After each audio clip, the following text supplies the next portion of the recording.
और ख़वातीन हज़रात, आपको बताएं कि जहां पर 14 अगस्त की खुशियां मनाई जा रही हैं, वहीं पर 13 और 14 अगस्त की दरमियानी रात कराची शहर में यौम आज़ादी के तकरीबात में शहर गूंज उठा। हवाई फायरिंग के नतीजे में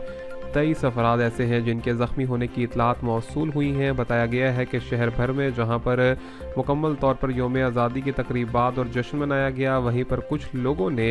यहां पर अपनी ज़िंदगियां भी ख़तरे में डाली और हवाई फायरिंग करते हुए पाबंदी की खिलाफ वर्जी भी की और दूसरे शहरियों को भी शदीद नुकसान पहुँचाया, जिसके नतीजे में मजमूई तौर पर कराची शहर से 23 से 24 अफराद ऐसे हैं जिनके काफ़ी ज़्यादा ज़ख्मी होने की इतलात मौसूल हुई हैं, जबकि 2 अफराद ऐसे हैं जो कि अभी तक दम तोड़ चुके हैं। बताया गया है कि इससे कबल भी कराची शहर में इस किस्म की और हवाई फायरिंग के हवाले से तमाम तर चीज़ों पर पाबंदी आयद की गई थी, लेकिन कुछ लोग फिर भी खिलाफ वर्जी करते हैं और जोश में और इस तरह की जो यहाँ पर सेलिब्रेशंस होती हैं उनको देखते हुए हवाई फायरिंग का सहारा लेते हैं, जिसके बाद ख़ुद को भी नुकसान पहुँचता है और शहरियों को भी नुकसान पहुँचाते हैं। ताहम यहाँ पर पुलिस और तफ्तीशी इदारों ने कार्रवाई का आगाज़ कर दिया है। ऐसे तमाम तर लोगों के खिलाफ मुकम्मल तौर पर कार्रवाई की जाएगी।